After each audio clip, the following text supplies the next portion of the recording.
बोटाच्या एका स्पर्शाने संबंध जगातील घडामोडी व दिग्गजांच्या प्रतिक्रिया पाहण्यासाठी राजमुद्रा न्यूज लाईव्ह हे ॲप डाउनलोड करा आणि आमच्या चॅनलला सबस्क्राईब करा।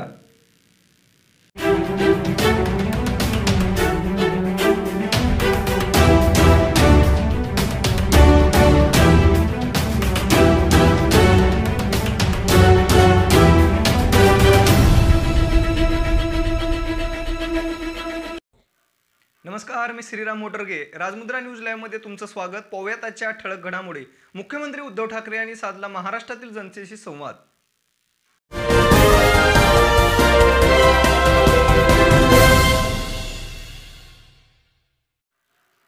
आता पाहूयात बातमीपत्र विस्ताराने। मुख्यमंत्री उद्धव ठाकरे यांनी उद्यापासून महाराष्ट्रामध्ये काय राहणार चालू आणि काय राहणार बंद या संदर्भात सविस्तर असं माहिती दिलेली आहे।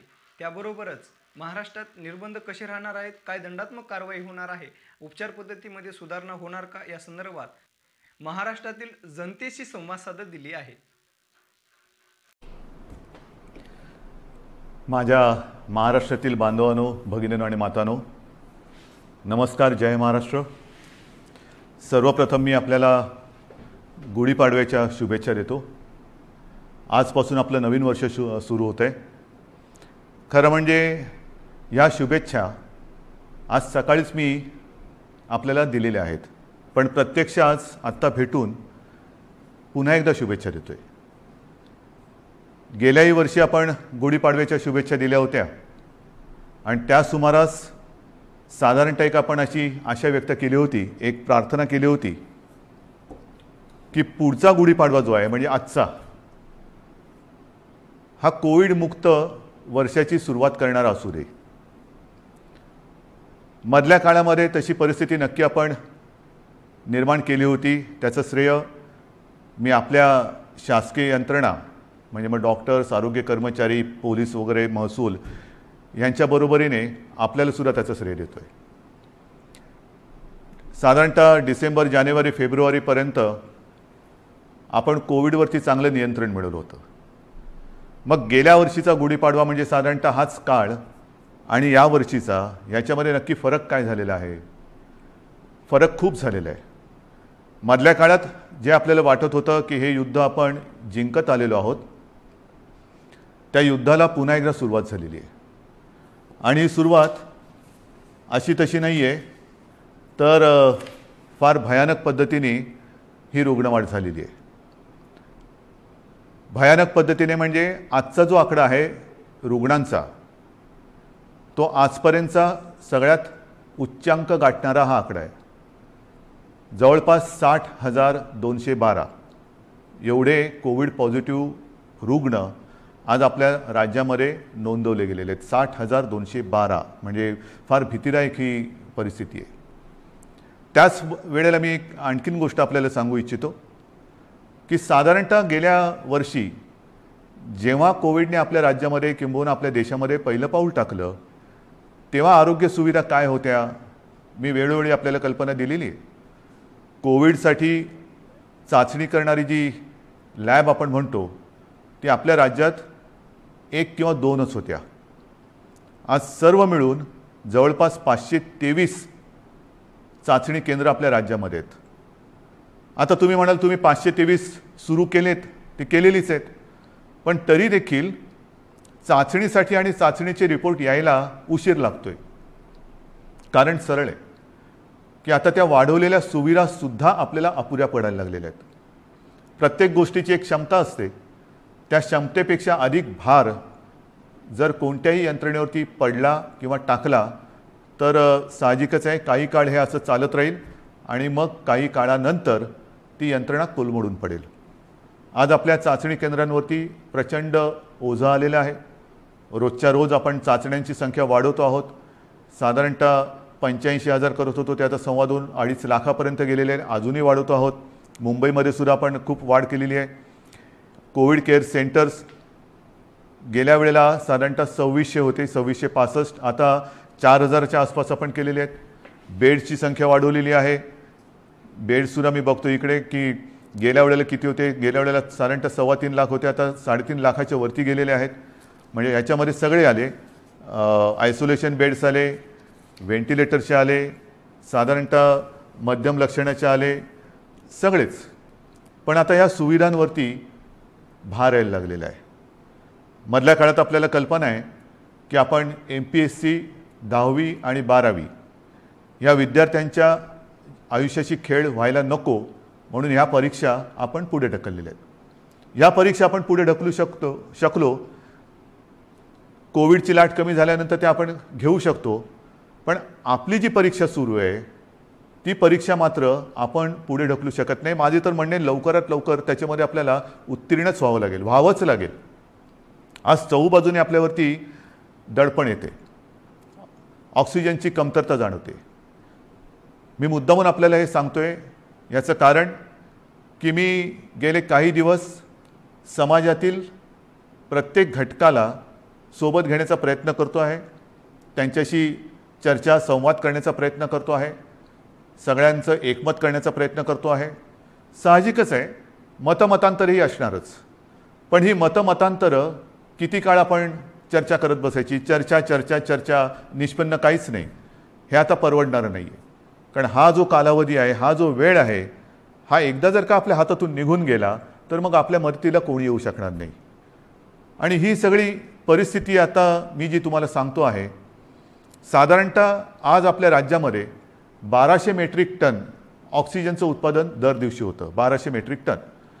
आजच्या घडीला आपण 100% ऑक्सिजनचा वापर हा पूर्णपणे आरोग्य सुविधांसाठी, म्हणजे ज्यांना कोविडमध्ये ऑक्सिजनची आवश्यकता आहे, प्राणवायू, त्यांच्यासाठी वापरतो 100%.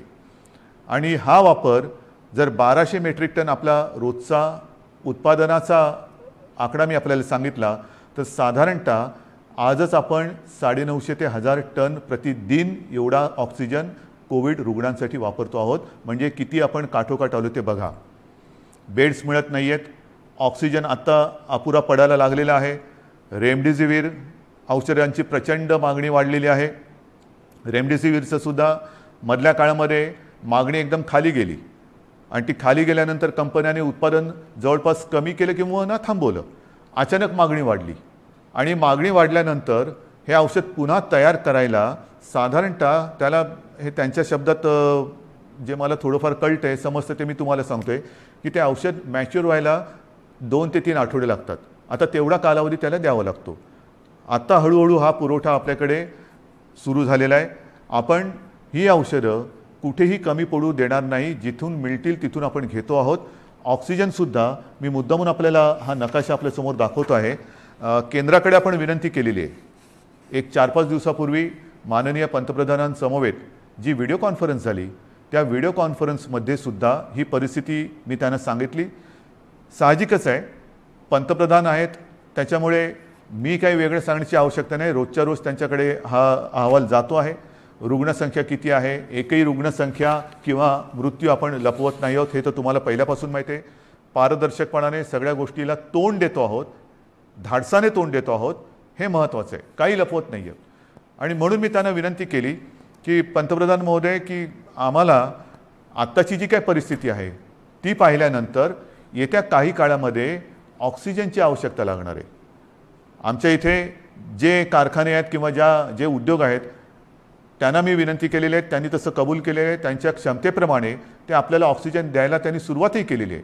पण तरी देखील आपल्याला अधिकचा जो ऑक्सिजन लागणार आहे तो आम्हाला इतर राज्यातून आणण्यासाठी परवानगी द्या आणि ती वाहतूक सोयीस्कर होईल ह्याच्यासाठी सुद्धा मदत करा. आता हे त्यांना सांगितल्यानंतर साधारणतः हा नकाशा बघा. ह्या नकाशामध्ये कुठून कुठून ऑक्सिजन आणण्यासाठी आपल्याला त्यांनी परवानगी दिलेले ते आपल्याला कळेल. विशेषतः ही जी राज्य आहेत ईशान्येकडची, ही किती 1000 किलोमीटरवरती आहेत, किती शेकडो किलोमीटरवरती. म्हणजे इतर राज्यातून जर का ऑक्सिजन आणायचं झाला तर त्यालाही यायला किती वेळ लागणार आहे हे सुद्धा आपल्याला माहिती असणं गरजेचं आहे. म्हणजे हा एकदम शेवटचा जो आहे पश्चिम बंगालमधला आहे तो 1300 किलोमीटरवरती. म्हणजे असे खूप काही शेकड्यापासून, म्हणजे काही आपल्या राज्यात आहेत परंतु इतर राज्यांमध्ये सुद्धा जे कारखाने किंवा ऑक्सिजन उत्पादक आहेत त्यांच्याकडनं आपल्याकडे ऑक्सिजन यायला रस्त्याने आणि रोजचा किती आणणार, सुरळीत पुरवठा आपल्याला पाहिजे. आणि त्याच्यासाठी मी माननीय पंतप्रधानांना काही विनंत्या करतो आहे. त्या बाकीच्या तर मी आपल्याकडे सांगतोच, पण एक विनंती मी त्यांना करतो आहे, ज्याच्याबद्दल मी अधिकृत पत्र पण लिहितो आहे, की ही रस्त्याने आता ऑक्सिजन आणेपर्यंत आमच्याकडे फार विचित्र परिस्थिती निर्माण झालेली आहे.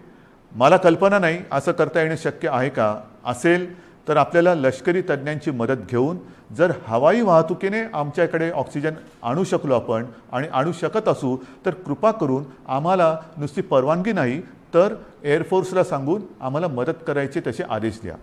एवढी निकड आता आपल्याला ऑक्सिजनची लागलेली आहे. कारण तुम्हाला मी हा नकाशा दाखवला, आपल्याकडनं टँकर जाणार, तिकडनं ते भरणार, त्याच्याकडनं ते आपल्याकडे येणार.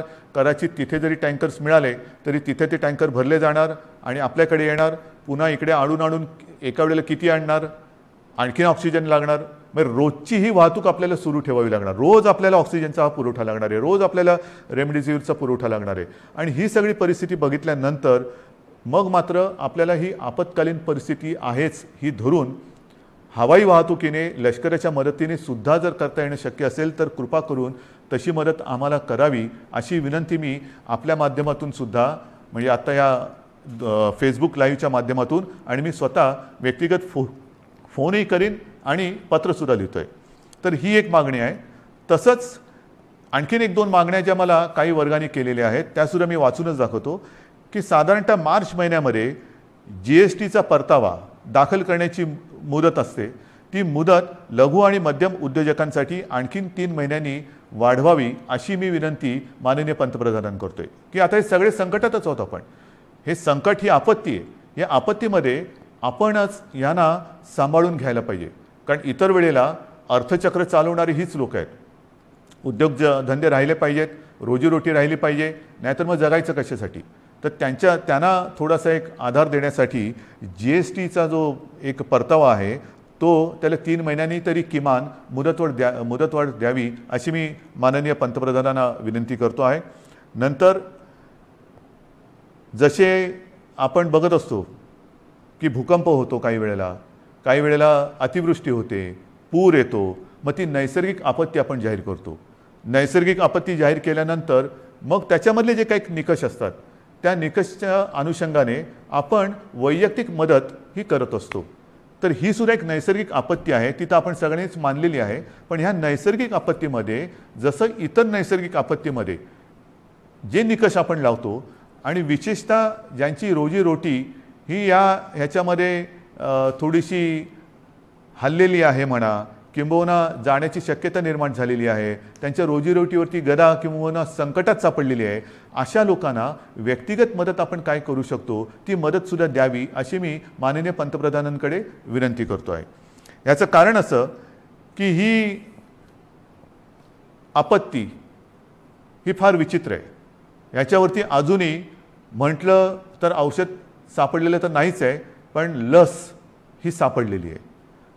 माननीय पंतप्रधानांनी सांगितलं की 11 ते 14 तारखेपर्यंत टीका महोत्सव करा.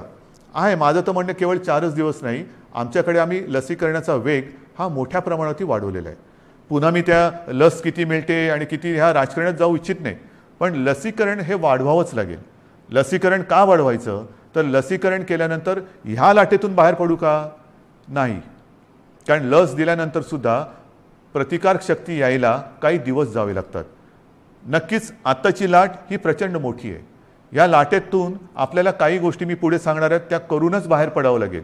परंतु लसीकरण एवढ्यासाठी की लसीकरण केल्यानंतर तिसरी लाट, कारण जगामध्ये आता तिसरी लाट, चौथी लाट, 5वी लाट ह्या अशा लाटामागून लाटा ह्या येत आहेत, हा अनुभव आहे.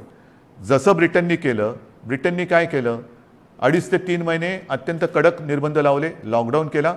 पण दरम्यानच्या काळामध्ये त्यांनी संपूर्ण जनतेला, जवळपास काही टक्के जनता त्यांनी आता कव्हर केली, 50%हून जास्त झाली असेल जनतेला, त्यांनी वॅक्सिनेशनच्या माध्यमातून एक सुरक्षित केलं.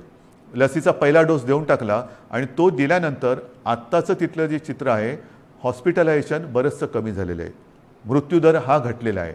मग त्याच दिशेने, त्याच मार्गाने आपल्याला देखील जावं लागेल. आपल्याला येत्या काही काळात भरपूर प्रमाणामध्ये लसीकरण वाढवावं लागेल की जेणेकरून पुढची लाट आपण कदाचित थोपवू नाही शकणार, पण तिचा वेग हा मंदावू शकू. म्हणजे पहिली लाट आता जर का बघितलं आपण पाठीवळून बघताना, तर ह्या लाटेच्या तुलनेत ती लाट काहीच नव्हती. एवढी प्रचंड मोठी ही लाट आहे. अजूनही आपण पीकच्या जवळ गेलो आहोत की नाही कळायला मार्ग नाही आहे. रोजची रुग्णसंख्या वाढते आहे की कुठपर्यंत वाढेल सांगता येत नाही.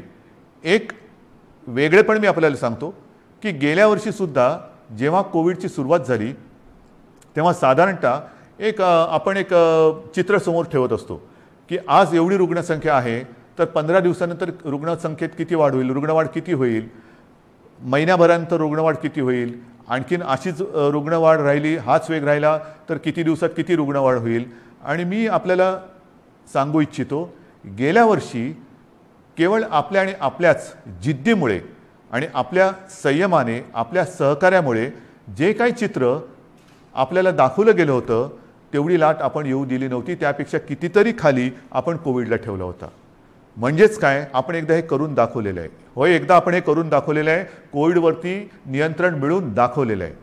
मात्र यावेळीची जी लाट आहे ती लाट आणि जे काही चित्र समोर रुग्णवाढीचं ठेवलं जाते ते जवळपास येते.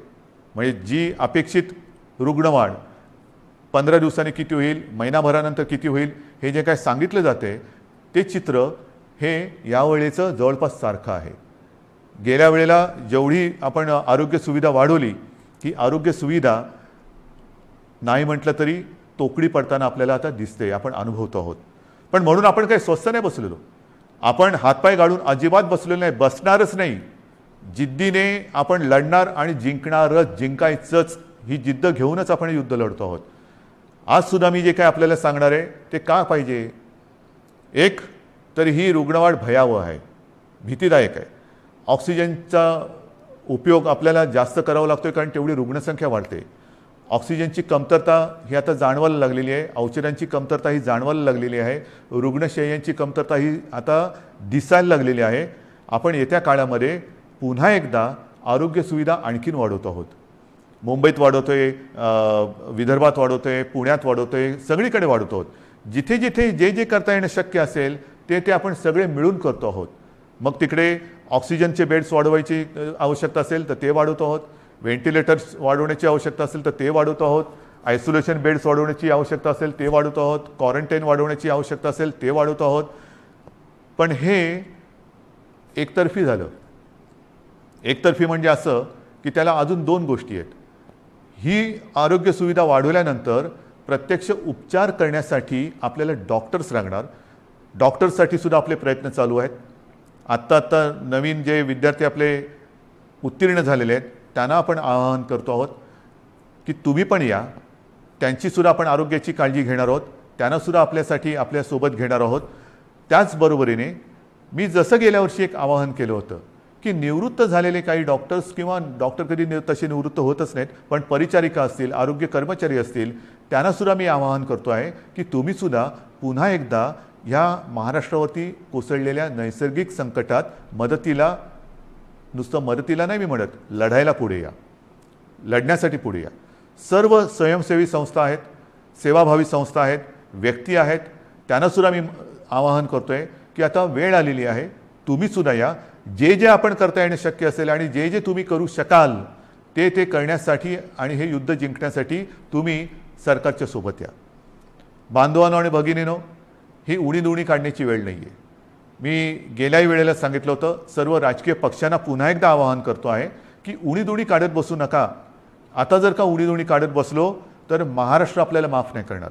राजकारण आपण वृत्तपत्रात वाचलं की माननीय पंतप्रधानांच्या समवेत झालेल्या व्हिडिओ कॉन्फरन्समध्ये सुद्धा मी त्यांना हीच विनंती केली की देशातील सर्व प्रमुख राजकीय नेत्यांना एकत्र बोलून व्हिडिओ कॉन्फरन्सच्या माध्यमातून सर्वांना सांगा की आत्ता राजकारण बाजूला ठेवा. हे फार मोठं संकट आहे. आपण एकत्र येऊन जर का लढलो नाही, जर आपण याला साथ म्हणत असू तर आपण सुद्धा एक साथ आलो पाहिजे, एक साथ लढलं पाहिजे, तरच या साथीवरती आपण विजय मिळवू शकतो. आणि म्हणून ही सगळी परिस्थिती आपल्याला सांगितल्यानंतर नाईलाजाने मला काही गोष्टी ह्या थोड्याशा बंधनात्मक आपल्याला करावायला लागणार आहेत. आणि मला खात्री आहे की हे जे निर्बंध आपण लावतो आहोत हे केवळ आणि केवळ आपल्यासाठी आहेत. मला आनंद होतोय असं कृपा करून समजू नका. मी गेले महिनाभर साधारणतः याची कल्पना देत आलेलो आहे की असं नाही झालं तर काय होईल, तसं नाही झालं तर काय होईल. आपण तसं म्हटलं तर बराचसा वेळ चर्चेमध्ये आणि विचारविनिमयात घालवलेला आहे. आता मात्र कडक पावलं उचलण्याची आवश्यकता आणि ती वेळ तो क्षण आलेला आहे. मग काय करायचं? मी एकदम काही लॉकडाऊन असं म्हणत नाही आहे, पण काही निर्बंध हे साधारणतः त्या सदृश्य आहेत. कारण ही साखळी जर का तुटली नाही तर ही साखळी आपल्याला पूर्ण गुरफटून गुंबरून टाकल्याशिवाय राहणार नाही. आपल्याला रोजीरोटी महत्त्वाची आहेच, त्याहीबद्दल मी बोलणार आहे. पण रोजीरोटीच्या बरोबरीने आधी जीव वाचवायला पाहिजे. जीव वाचलं तर सगळं काही आहे. आणि जीव वाचवणं हाच आत्ता आपल्यासमोरचा महत्त्वाचा मुद्दा आहे. आणि तो वाचवण्यासाठी मी पुन्हा एकदा सगळ्यांना हात जोडून विनंती करतो आहे की आजपर्यंत जी काही निर्बंध आपण टाकलेले होते त्या निर्बंधात आता आपण अधिक वाढ करतो आहोत. आणि हे निर्बंध उद्या 8 वाजल्यापासून, संध्याकाळी 8 वाजल्यापासून आपल्या राज्यात लागू होतील. एक फक्त अपवाद थोडा आपल्याला करावा लागणार आहे, कारण तिथे 2-4 दिवसामध्ये मतदान आहे. ते म्हणजे पंढरपूर मंगळवेढा मतदारसंघ, विधानसभा मतदारसंघ. आपल्याला कल्पना आहे की तिथले आपले लोकप्रतिनिधी भारत भालके यांचं कोरोनामुळेच निधन झालं होतं. दुर्दैवाने ते आपल्यातून गेले आणि त्यांची जी जागा आहे त्या मतदारसंघात येत्या 2-5 दिवसामध्ये मतदान आहे. मतदान झाल्यानंतर मात्र तिकडे सुद्धा हे निर्बंध अत्यंत कडकपणाने लागू होतील. म्हणून मी थोडंसं माझ्या आणि आपल्या सगळ्यांच्या मनाविरुद्ध असलं तरी ह्या काही गोष्टी आपल्याला सांगतो आहे. मला खात्री आहे की आजपर्यंत जसं सहकार्य आपण मला केलं, ज्या ज्या गोष्टी मी आपल्याला सांगितल्या त्या गोष्टी आपण पाळल्या, तसंच सहकार्य येत्या काही दिवसासाठी आपण मला कराल आणि तसं करावं अशी मी पहिल्या प्रथम आपल्याला विनंती करतो आहे. काही निर्बंध मी आपल्याला वाचून दाखवतो आहे आणि बाकीचे सर्व निर्बंध जे आहेत, सगळे नियम आहेत, ते लवकरात लवकर हे प्रसिद्धी माध्यमाच्या माध्यमातून आणि आपल्या जी काही साईट आहे त्याच्यावरती अपलोड केले जातील की जेणेकरून सर्वांना अत्यंत स्पष्ट शब्दात त्याची कल्पना येईल. जे निर्बंध आहेत ते असे आहेत की उद्या संध्याकाळपासून आपण ब्रेक द चेन म्हणजे ही शृंखला तोडायची, आपल्याला तोडावीच लागेल. आणि ती तोडण्यासाठी आपण राज्यात 144 कलम लागू करतो आहोत. म्हणजेच आजपर्यंत ही दिवसा जमावबंदी आणि रात्री संचारबंदी असं होतं, कधी रात्री जमावबंदी करत होतो. आता मात्र आपल्याला पुढचे किमान 15 दिवस राज्यामध्ये संचारबंदी लागू करावी लागत आहे. अनावश्यक येणं जाणं हे आपल्याला आता पूर्ण बंद, मी टाळणं म्हणत होतो, आता ते पूर्ण बंद करावं लागणार आहे. कोणत्याही व्यक्तीला अतिआवश्यक काम किंवा योग्य कारण नसेल तर घराबाहेर आपण आता पडू द्यायचं नाही आहे. मी तर विनंती करतो आहे की हे मी नियम सांगतो आहे, पण मला आपल्याकडनं उलटं पाहिजे की जसं एक शब्द आहे जनता कर्फ्यू, जनता ठरवते की नाही आम्हीच आता हे करणार किंवा हे करणार नाही, तसं तुम्ही ठरवायचं आहे की नाही ना आता तसं अनावश्यक काही काम आणि आहे ना बाहेर संकट, तर मग मीच कारण नसताना घराबाहेर पडणार नाही.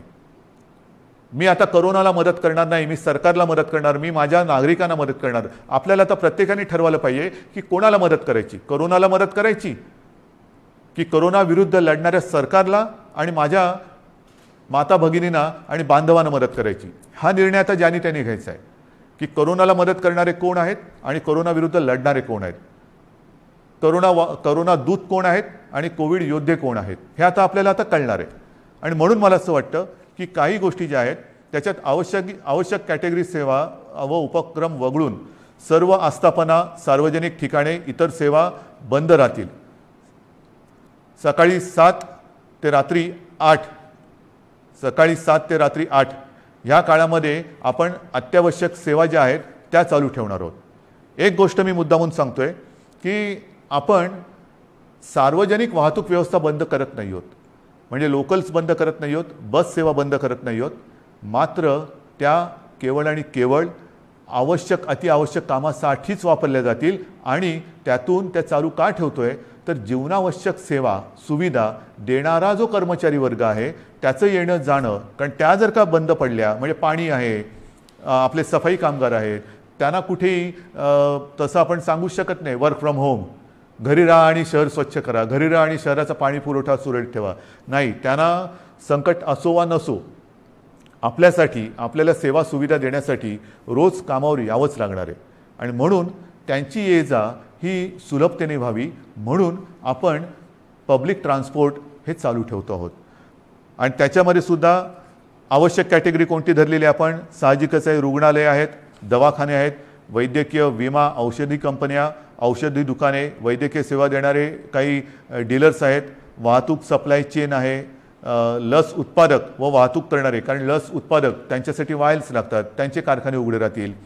त्यांची वाहतूक ये जा करणारे वाहनं आहेत ती चालू राहणार आहेत मास्क जंतुनाशक उत्पादक वितरक वैद्यकीय कच्चा माल सगळे त्याचप्रमाणे जनावरांशी जे संबंधित आहेत म्हणजे आपले कृषीची जनावरं आली शहरामध्ये आपले जे ज्याला आपण पाळीव प्राणी म्हणतो त्यांच्या संबंधितली दुकानं त्यांची दवाखाने हे उघडे राहतील शीतगृहे वेअरहाऊसिंग हवाई वाहतूक रेल्वे बस ऑटो विविध देशांची राजनैतिक कार्यालय नंतर तोंडावरती पुन्हा पावसाळा आलेला आहे एप्रिल तर अर्धा गेला येत्या 1.5 महिन्यामध्ये पाऊस येणार पावसाळ्याची जी काही कामं आहेत ती पावसाळीपूर्वच करावी लागतात तर ती पावसाळ्यासाठीची पावसाळीपूर्वीची जी कामं आहेत ती सगळी चालू राहतील त्याच्यानंतर बँक्स रिझर्व्ह बँक इंडिया आणि त्यांच्याशी संबंधित सगळे सेबीने मान्यता दिलेली कार्यालय आहे दूरसंचार सेवा व त्यांच्याशी संबंधित देखभाल व दुरुस्ती करणारे ह्या सगळ्या गोष्टी ई कॉमर्स असेल ह्या सगळ्या आहेत त्याच्यानंतर अधिस्वीकृतीधारक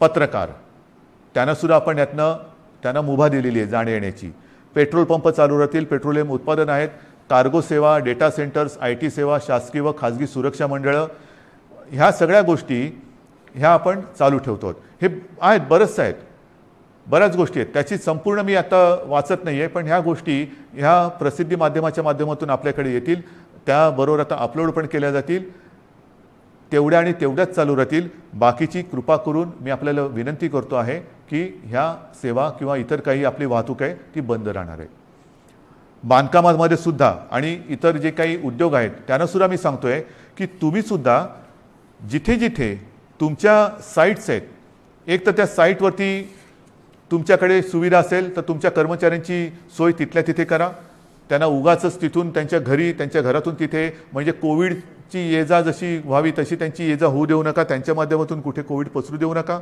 त्यांच्या आरोग्याची खबरदारी घ्या जर का करायची तुमच्या कॅम्पसमध्ये सुविधा नसेल पण काही उद्योग असे आहेत की त्यांनी त्यांच्या कर्मचाऱ्यांची एक वसाहतच वसवलेली आहे ठीक आहे तो कारखान्यात येईल तिथून त्याच्या वसाहतीत जाईल तिथून पुन्हा इकडे एवढ्यापुरतं वाहतुकीची व्यवस्था तुम्ही करू शकत असाल तर तुमचा उद्योग चालू ठेवायला काही हरकत नाही आहे आपल्याला अनावश्यक सगळ्या गोष्टी सगळी ये जा ही थांबवायची आहे म्हणून कृपा करून अनावश्यक गोष्टी ज्या आहेत त्या टाळायला पाहिजे आता हॉटेल्स रेस्टॉरंट यांनासुद्धा आपण त्यांच्यावरती पूर्वीप्रमाणेच निर्बंध असतील आणि टेक अवे व होम डिलिव्हरी एवढंच करता येईल कर्मचाऱ्यांना लसीकरण आता हे बंधनकारक आहे रस्त्यावरच्या खाद्य विक्रेत्यांना सुद्धा त्यांना आपण का परवानगी देतोय की अनेक गोरगरीब असे आहेत की ज्यांच्याकडे एकेका खोलीत ते 5-5, 7-7, 8-8 लोक राहतात एका खोलीत एवढे लोक राहतात त्यांच्याकडे स्वयंपाकघराची सोय नाही मग बाहेर त्यांना खावं लागतं आणि मग ते खाणार कुठे जर रेस्टॉरंट्स आणि इतर ज्या काही गोष्टी आहेत त्यांना आपण टेक अवे घरी पार्सल नेण्यासाठी परवानगी देत असू तर रस्त्यावरच्या खाद्य विक्रेत्यांना सुद्धा सकाळी 7 ते रात्री 8 या वेळेमध्ये तिथल्या तिथे नाही त्यांनी सुद्धा ते पॅक करून जो कोणी गोरगरीब येईल त्याला ते देण्याची व्यवस्था करावी आपल्याला गर्दी टाळायची आणि अनावश्यक वाहतूक तर नाहीच पाहिजे ह्याच्यामध्ये आवश्यक सेवेसाठी लागणारे उत्पादन करणारे उद्योग हे पूर्ण क्षमतेने चालू ठेवण्यात येतील आणि या उत्पादनांची निर्यात करणारे उद्योगसुद्धा चालू ठेवण्यात येतील आपल्याला ह्या सगळ्या गोष्टींची मी कल्पना देतो आहे आता हे झाल्यानंतर काही गोष्टी अशा आहेत की बाबा हे सगळं तुम्ही निर्बंध सांगितले मग आमच्यासाठी तुम्ही काय करणार रोजीरोटीचं काय मी मगाशी आपल्याशी बोलताना बोललो की माननीय पंतप्रधानांना आपण सांगतो की नैसर्गिक आपत्तीत व्यक्तिगत लाभ जसे आपण देऊ शकतो त्या अनुषंगाने काही लाभ ह्या नैसर्गिक आपत्तीत द्यावे अशी माझी विनंती आहे मात्र राज्य सरकार म्हणून अन्न सुरक्षा जी आपली योजना आहे त्या योजनेअंतर्गत जे सगळे लाभार्थी आहेत या लाभार्थ्यांना प्रति व्यक्ती 3 किलो गहू आणि 2 किलो तांदूळ याप्रमाणे 1 महिना आपण आता मोफत धान्य देणार आहोत पुढच्या 1 महिन्यासाठी म्हणजे कुठेही आपण त्यांची कदाचित रोजी ही मंदावली असेल, पण रोटी थांबू देत नाही आहोत.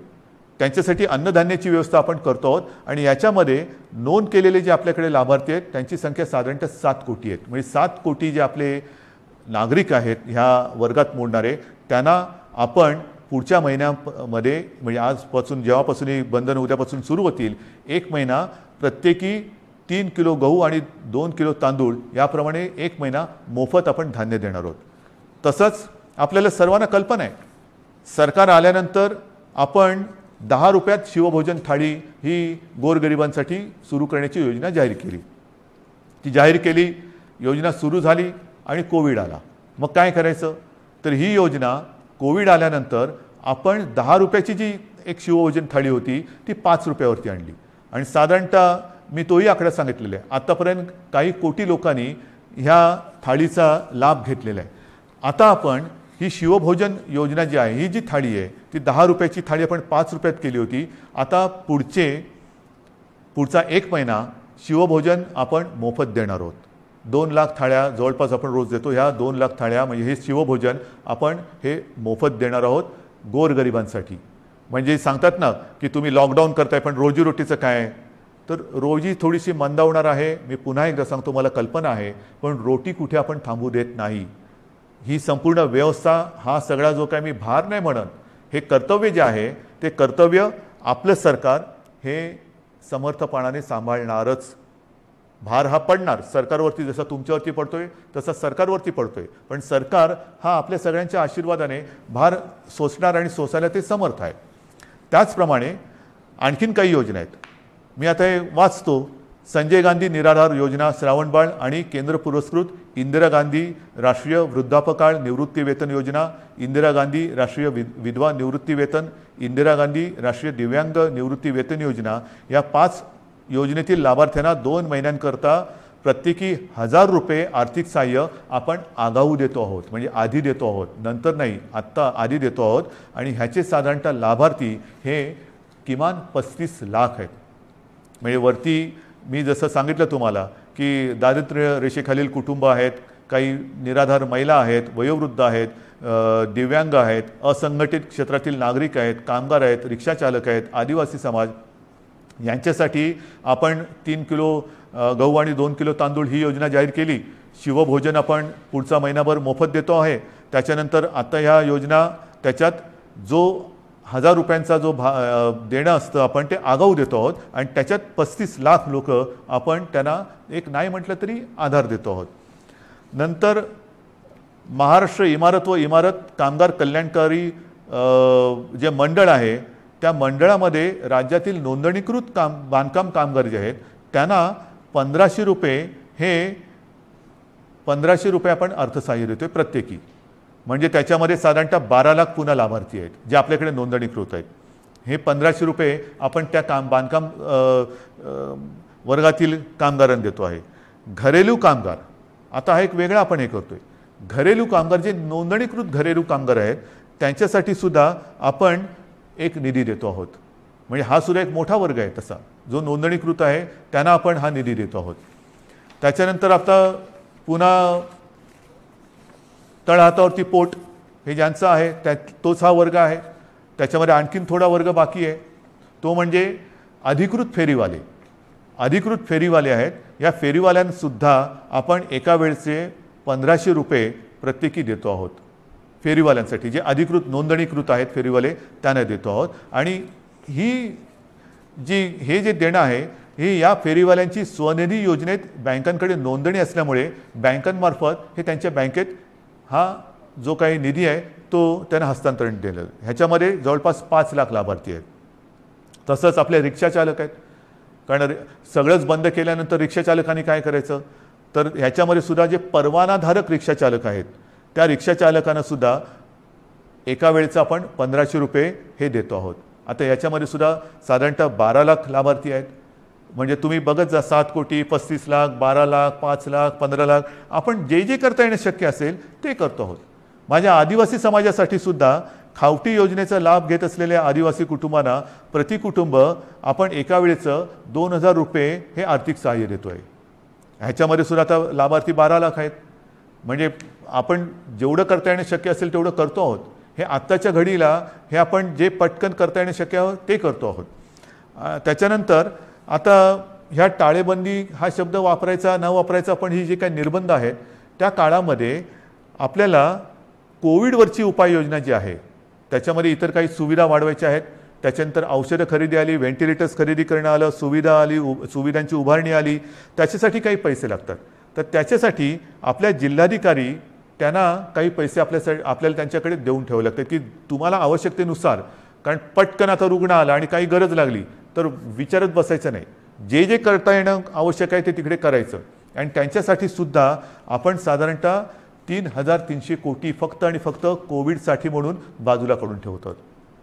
म्हणजेच काय की आपण हा सगळा जर का एक आढावा घेतला तर ढोबळमानाने हे सगळं आपण करण्यासाठी जवळपास 5,400 कोटी रुपये आपण हे विविध ज्याला आधार देतो म्हणतो, तुम्ही नुसती मदत नाही पण एक आधार देण्यासाठी आणि कोविड वाढू नये, वाढलाच तर औषधोपचारासाठी, सुविधांसाठी म्हणून आपण एवढा एक निधी बाजूला काढून ठेवतो आहे.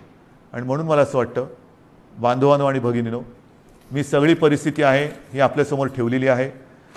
ऑक्सिजनची सुद्धा परिस्थिती आपल्याला सांगितलेली आहे, बिकट आहे. पुन्हा एकदा सांगतो, साधारणतः आपल्या राज्याची क्षमता ही 1,200 मेट्रिक टन प्रतिदिनी उत्पादनाची आहे. आज जवळपास 950 मेट्रिक टनपर्यंतचा वापर ऑक्सिजनचा फक्त आणि फक्त कोविडग्रस्त रुग्णांना, ज्यांना ऑक्सिजनची आवश्यकता आहे, ज्यांचा श्वास घ्यायला त्यांना त्रास होतो आहे, ही कल्पनासुद्धा करणं अशक्य आहे, अवघड आहे की श्वास रोखला जातो म्हणजे काय होतं आहे, घुसमटणं म्हणजे काय आहे. त्यांचा श्वास मोकळा होण्यासाठी, त्यांचा श्वासोच्छ्वास परत नैसर्गिक होण्यासाठी म्हणून हा आपण ऑक्सिजन वापरतो आहोत. पण ह्याच संख्येने जर रुग्णवाढ होत राहिली तर हाताशी राहिलेला ऑक्सिजन हा येत्या काही दिवसात संपल्याशिवाय राहणार नाही. आजसुद्धा रोजची आपली रेमडेसिवीरची जी गरज आहे, किती वापर होतो आहे, सगळीकडनं मागणी होते, रेमडेसिवीर पाहिजे. आपल्याला कल्पना आहे आपल्या राज्यात आजच्या दिवशी साधारणतः किती रेमडेसिवीर इंजेक्शन वापरले जातात? साधारणतः 40 ते 50 हजार, म्हणजे 40 ते 50 हजार सरासरी रोजची आजची आपली रेमडेसिवीर इंजेक्शनची ही मागणी आहे, गरज आहे. आता तुम्ही विचार करा, आजच्या घडीला रेमडेसिवीर थोडंसं कमी पडते, त्याची आपण हे करतोय, सोयी केलेली आहे, येत्या काही दिवसात ते नियमित होईल. पण जर काही रुग्णसंख्या, रुग्णवाढ अशीच राहिली, याच पटीत वाढत राहिली तर येत्या काही दिवसामध्ये रेमडेसिवीरची आवश्यकता ही दुप्पट होणार आहे. म्हणजे जिकडे 50,000 असेल तिकडे 1,00,000 होणार आहे. 1,00,000 म्हणजे अजून एवढीच रेमडेसिवीरची आवश्यकता आपल्याला आहे. हे सगळं मी अत्यंत प्रामाणिकपणाने आपल्यासमोर ठेवलेलं आहे. त्याच्यामध्ये कुठेही लपवाछपवी नाही, कुठेही अपारदर्शकता नाही. ही बंधनं केवळ आणि केवळ एक नाईलाज म्हणून आपल्याला आता ही स्वीकारावी लागत आहेत. याचं कारण की जगभराचा जो अनुभव आहे, आरोग्य सुविधा वाढवणं, लसीकरण वाढवणं, मात्र त्याच वेळेला ती वाढवण्यासाठी थोडीशी एक मध्ये आपल्याला संधी लागते. ती संधी आणि ही साखळी तोडण्यासाठी आपल्याला हे निर्बंध स्वीकारावे लागत आहेत. हे पूर्ण जगाने आता स्वीकारलेलं सत्य आहे. आणि म्हणून माझी आपल्याला हात जोडून विनंती आहे की ही बंधनं ही एकतर्फी टाकलेली नाही आहेत. ही बंधनं टाकण्यामागे जो उद्देश आहे तो केवळ आणि केवळ प्राण वाचवणे हाच एक उद्देश आहे. आनंददायी ही परिस्थिती नाही आहे, घाबरण्यासारखं सुद्धा तसं नाही आहे, कारण आपण समर्थपणाने ह्याचा मुकाबला करतो आहोत.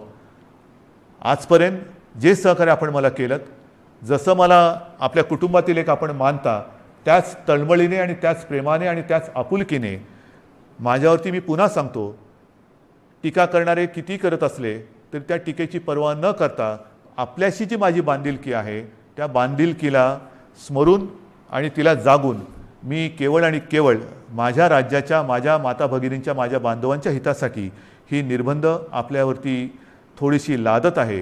कृपा करा, न चिडता, न रागावता, समजून घेऊन सहकार्य करा आणि ही लढाई जिंकायला